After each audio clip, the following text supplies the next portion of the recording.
Empire of Secrets, Episode 11. शक की शुरुआत। जब दुश्मन सामने नहीं मिलता तब शक अपनों पर होने लगता है। Chapter 1 the new dawn. सुबह 8 बजे अस्पताल का मुख्य द्वार। सुबह की धूप धीरे धीरे अस्पताल की सफेद दीवारों पर फैल रही थी, पर उस धूप में एक अजीब सी ठंडक थी, जैसे कोई अनदेखा खतरा हवा में तैर रहा हो। आसमान साफ था, पर कहीं दूर क्षितिज पर काले बादल जमा हो रहे थे, जैसे प्रकृति भी किसी आपदा की आहट सुन रही हो। डॉ अनन्या देशमुख अपनी कार से उतरी। उसके पैर जमीन पर पड़ते ही उसके कदम रुक गए। उसकी आंखें चौंक से फैल गईं। अस्पताल बदल गया था, जैसे कोई जादूगर रातों रात एक साधारण इमारत को किले में बदल देता है। हर दरवाजे पर काले सूट वाले बॉडीगार्ड, कबीर के लोग, जिनके चेहरे पर कोई भाव नहीं था। उनकी आंखें हर चलती हुई चीज पर टिकी थीं। हर कॉरिडोर में पुलिस के जवान, आर्यन के लोग, जिनकी बंदूकें उनकी बाहों से चिपकी हुई थीं। छतों पर स्नाइपर्स, गेट पर मेटल डिटेक्टर, और हर मोड़ पर सीसीटीवी कैमरे, जैसे कोई किला घेर रहा हो। हवा में बिजली की सी गंध थी, जैसे कोई युद्ध शुरू होने ही वाला हो। अनन्या ने चारों तरफ देखा। उसकी आंखों में हैरानी थी, पर उसके चेहरे पर एक हल्की मुस्कान भी थी, जो उसके अंदर के डर को छुपा रही थी। उसने सोचा, इतनी सुरक्षा, क्या मैं इतनी कीमती हूं, या यह किसी और का खेल है? उसी समय कबीर मल्होत्रा मुख्य दरवाजे पर खड़ा था। उसके काले सूट पर सुबह की धूप पड़ रही थी, जो उसे एक देवदूत की तरह चमका रही थी। उसके चेहरे पर वही पुरानी बर्फीली शक्ल थी, पर उसकी आंखें वहाँ कुछ और था, एक गर्माहट जो सिर्फ अनन्या के लिए थी। उसके होंठ बंद थे, पर उसकी आंखें बोल रही थीं, तुम सुरक्षित हो, बस यही मायने रखता है। अनन्या ने हल्की मुस्कान के साथ कहा, इतनी सुरक्षा तो किसी मंत्री को भी नहीं मिलती। कबीर ने अपनी नजरें सामने ही रखीं, जैसे वह किसी और को देख रहा हो, पर उसके होठों पर एक हल्की मुस्कान थी। मंत्री बदल सकते हैं, लेकिन तुम्हें कुछ नहीं होना चाहिए। अनन्या कुछ पल चुप रह गई। उसने कबीर की आंखों में देखा, वह कोई झूठ नहीं था, बस एक सच था जो उसे डरा रहा था और साथ ही उसे सुकून भी दे रहा था। उसका दिल तेजी से धड़का, पर उसने खुद को संभाला। यह आदमी मुझसे प्यार करता है, पर क्या यह प्यार मुझे बचाएगा या मेरी जान लेगा? अनन्या के मन में वह आदमी जो पूरे शहर को अपनी मुट्ठी में रखता है, वह मेरे लिए इतना कुछ कर रहा है, पर क्या मैं इसके लायक हूं? उसने अपना सिर झुकाया और फिर ऊपर देखा। तुम्हें भी अपना ख्याल रखना चाहिए, तुम्हारा माथा अब भी।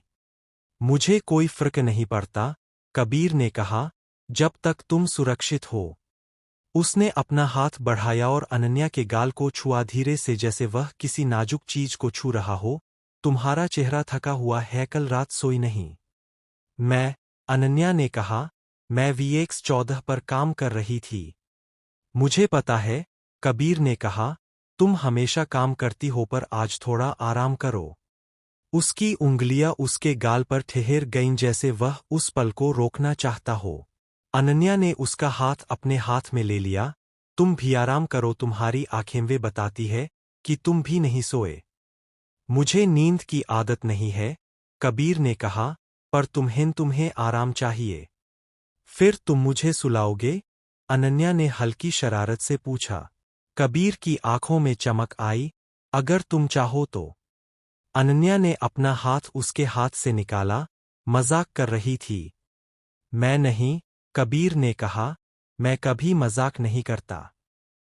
चैप्टर 2 आर्यन की बेचैनी।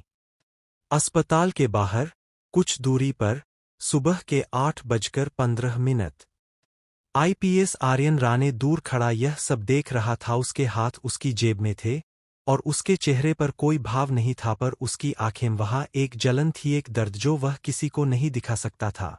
उसके जबड़े कसे हुए थे और उसकी सांसें गहरी थीं, जैसे वह अपने अंदर के तूफान को काबू कर रहा हो।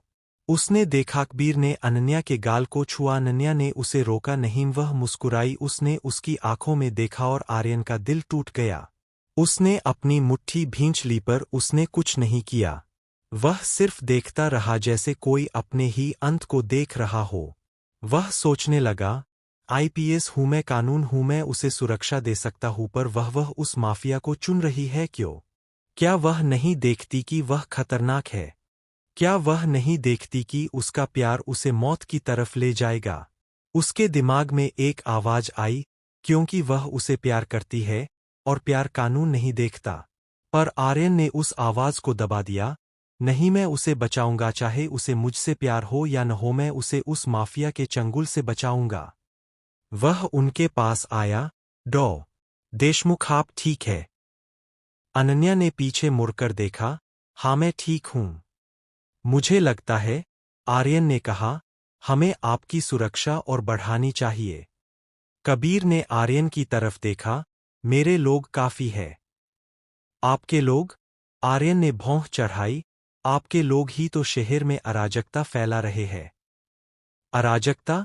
कबीर ने एक कदम आगे बढ़ाया। मैं वही हूं जो शहर को संभाल रहा है। तुम शहर को संभाल रहे हो?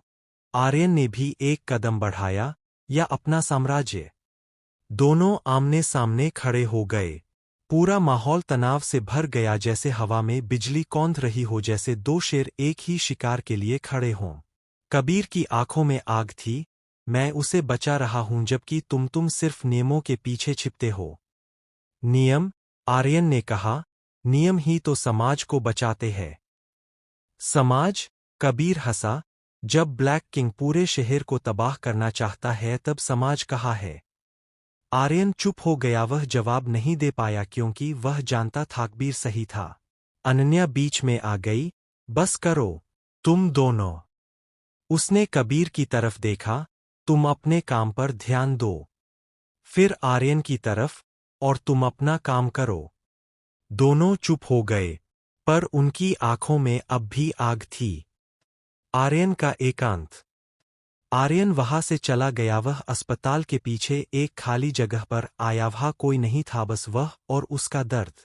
उसने अपनी बंदूक निकाली और उसे देखता रहा, जैसे वह कोई फैसला कर रहा हो, जैसे वह अपने भविष्य को तौल रहा हो।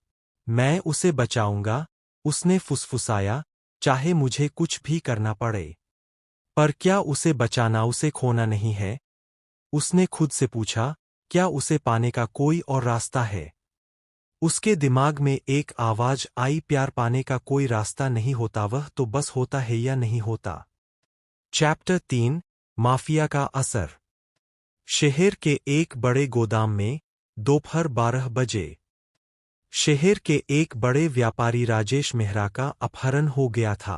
उसकी पत्नी की चीखें पुलिस स्टेशन में गूंज रही थीं, पर पुलिस के पास कोई सुराग नहीं था, न कोई फोन कॉल, न कोई मांग। बस वह अपनी कार से गायब हो गया था, जैसे जमीन निगल गई हो। पुलिस कमिश्नर ने कबीर को फोन किया। कबीर, हमें तुम्हारी मदद चाहिए। कबीर ने सिर्फ एक शब्द कहा, ठीक है। उसने एक फोन किया। एक नंबर, एक शब्द, ढूंढो। 10 मिनट बाद उसके आदमी व्यापारी को सुरक्षित वापस ले आए। व्यापारी कांपते हुए कबीर के सामने आया। उसके कपड़े फटे हुए थे, उसके चेहरे पर डर था, उसके होंठ कांप रहे थे, पर उसकी आंखों में एहसान था। अगर कबीर नहीं आता तो मैं जिंदा नहीं बचता। कबीर ने उसे देखा। उसकी आंखें ठंडी थीं, पर उसकी आवाज में एक गर्माहट थी। अब तुम सुरक्षित हो, बस इस बात का ख्याल रखना कि तुम मेरे शहर में रहते हो तो मेरे नियम मानोगे। व्यापारी ने सिर हिलाया। हाँ, बिल्कुल। कबीर वहां से चला गया, जैसे कुछ हुआ ही न हो, जैसे यह उसके लिए कोई बड़ी बात नहीं थी। पर वहां खड़ा आर्यन सब देख रहा था। ये आदमी आखिर है कौन?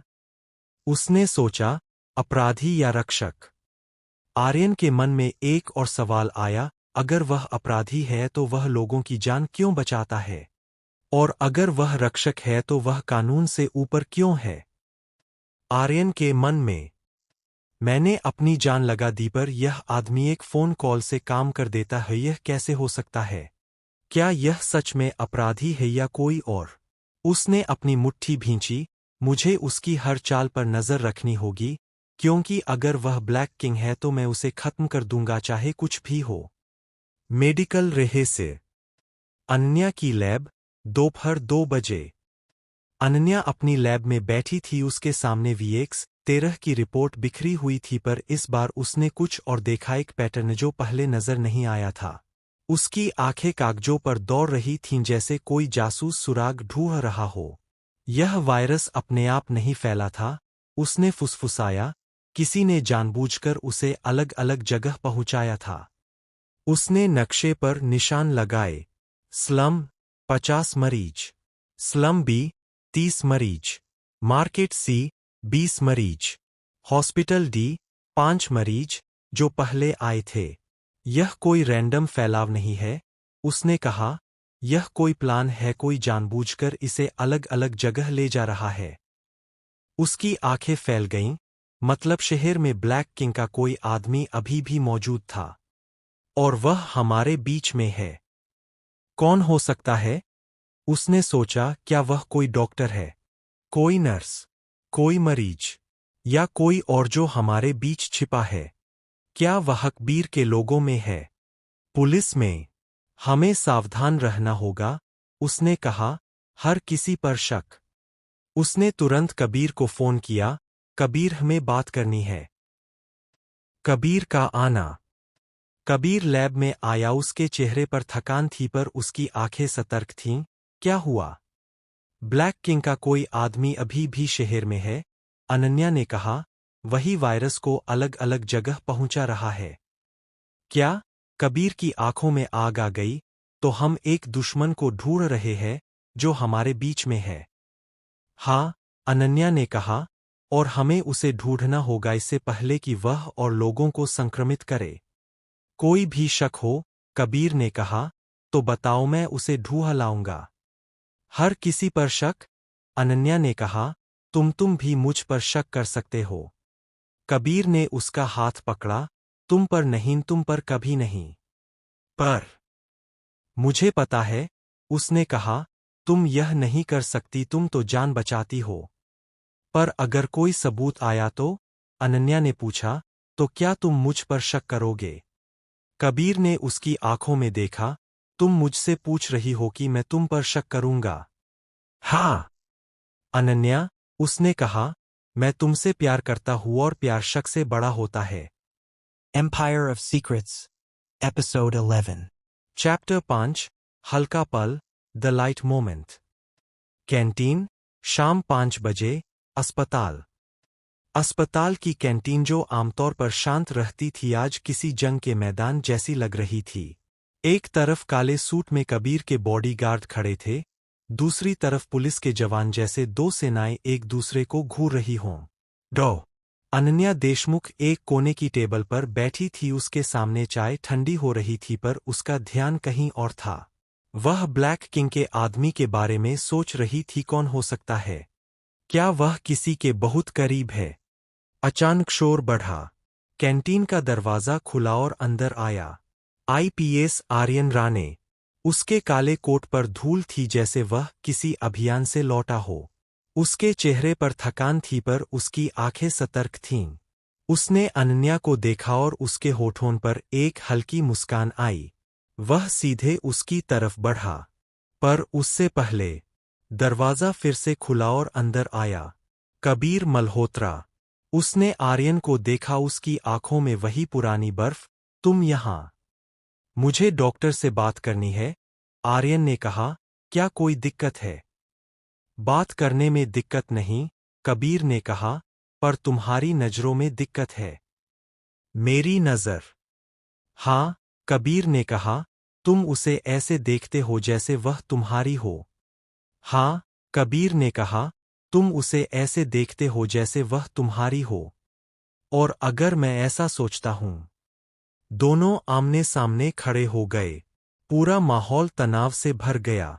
तभी एक और चीज ने सबका ध्यान खींचा। मीरा, अनन्या की बेस्ट फ्रेंड, अंदर आई। उसने एक चमकीली नीली साड़ी पहनी थी, जो हवा में लहरा रही थी, जैसे वह किसी फैशन शो से आई हो। उसके बाल हीले थे, और उसके कानों में बड़ी बड़ी बालियां झूल रही थीं। अरे क्या बात है? मीरा ने कैंटीन को देखा। जंग छिड़ गई है या क्या? किसी को जवाब देने का मौका नहीं मिला, क्योंकि अगले ही पल मीरा की साड़ी की डोरी जो उसके कंधे पर थी, किसी चीज में फंस गई और फिर एक तेज खिंचाव, डोरी खुल गई, साड़ी लड़खड़ाई और मीरा सीधे आईपीएस आर्यन राणे की बाहों में गिर गई। पूरी कैंटीन सन्न हो गई। मीरा ने ऊपर देखा आर्यन को। तुम, उसने कहा, तुम्हारी बाहें बहुत मजबूत है। आर्यन का चेहरा लाल हो गया। मैं यह, क्या तुम मुझे गिराओगे? मीरा ने शरारत से पूछा, या पकड़े रखोगे? आर्यन ने उसे धीरे से सीधा किया। माफ कीजिए, मैंने, तुमने मेरी साड़ी खोली? मीरा ने भौं चढ़ाई। नहीं नहीं, मैंने नहीं। तो फिर यह किसने किया? सारी नजरें कबीर पर पड़ी। मैंने नहीं किया, कबीर ने कहा, मैं तो यहां खड़ा था। तो किसने किया? मीरा ने पूछा। और फिर सबने उस डोरी को देखा जो अनन्या की कुर्सी के पीछे फंसी हुई थी।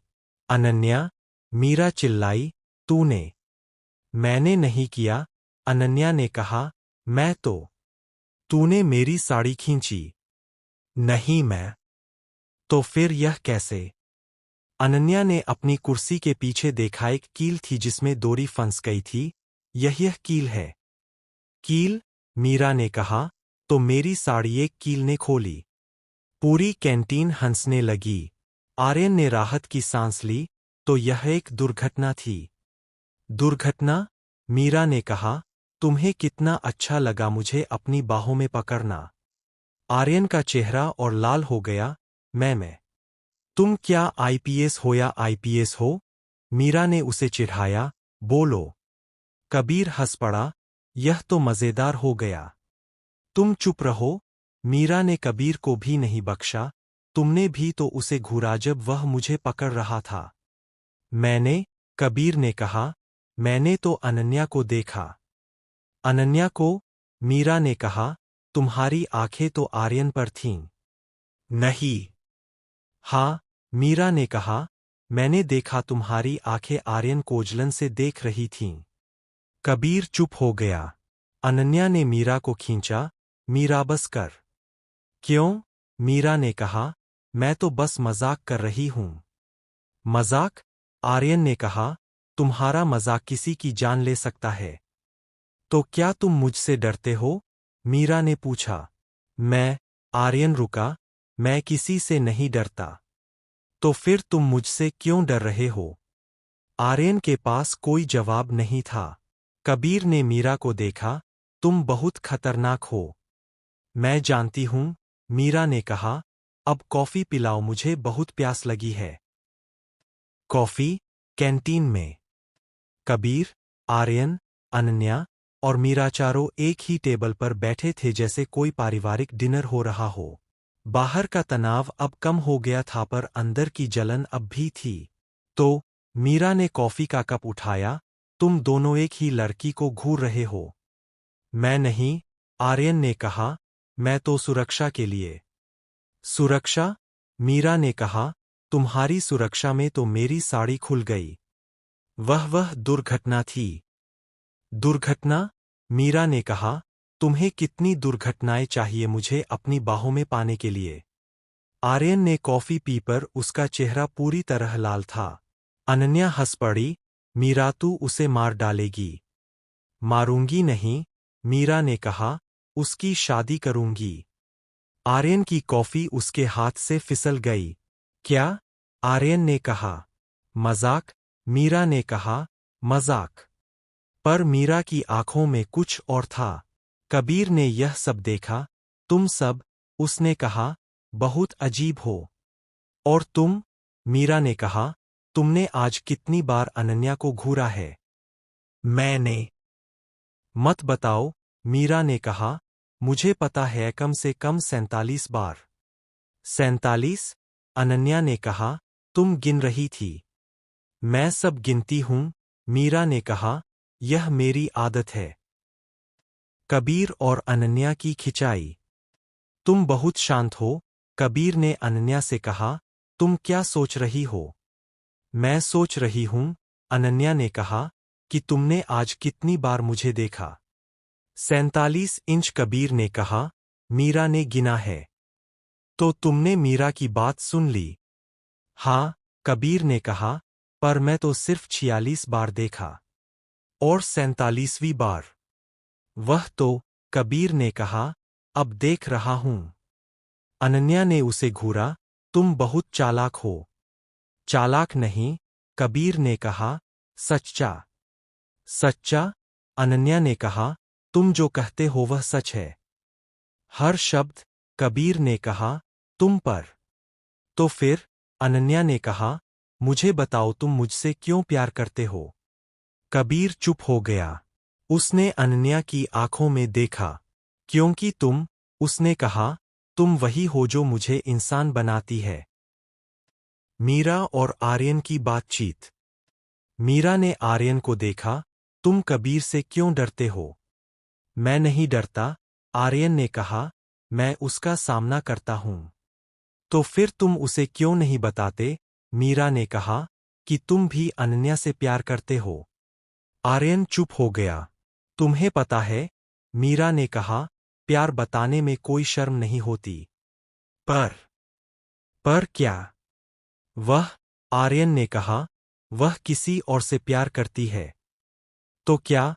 मीरा ने कहा, तुम उसे बता सकते हो कि तुम भी उसके लिए। मैं नहीं, आर्यन ने कहा, मैं किसी और की खुशी नहीं छीन सकता। तो फिर, मीरा ने कहा, तुम उसे क्यों देखते हो जलन से। मैं। तुम्हारी आंखें, मीरा ने कहा, वहाँ एक दर्द है जो तुम किसी को नहीं बताते। आर्यन ने गहरी सांस ली, तुम बहुत देखती हो। मेरी आदत है, मीरा ने कहा, सब देखना। Ending, entry. अचानक, कैंटीन का दरवाजा जोर से खुला। एक पुलिसवाला अंदर आया, सर किंग का एक और संदेश। आर्यन खड़ा हो गया, क्या? उसने, पुलिसवाले ने कहा, अगले 24 घंटे में शहर के 5 और इलाकों में वायरस छोड़ने की धमकी दी है। पूरी कैंटीन सन्न हो गई। कबीर खड़ा हो गया, हमें वार्ड 104 जाना होगा भी। मैं तुम्हारे साथ हूं, आर्यन ने कहा। और मैं, अनन्या ने कहा। तुम नहीं, कबीर ने कहा, तुम यहां रहोगी। नहीं, अनन्या ने कहा, मैं कहीं नहीं रुकूंगी। अनन्या।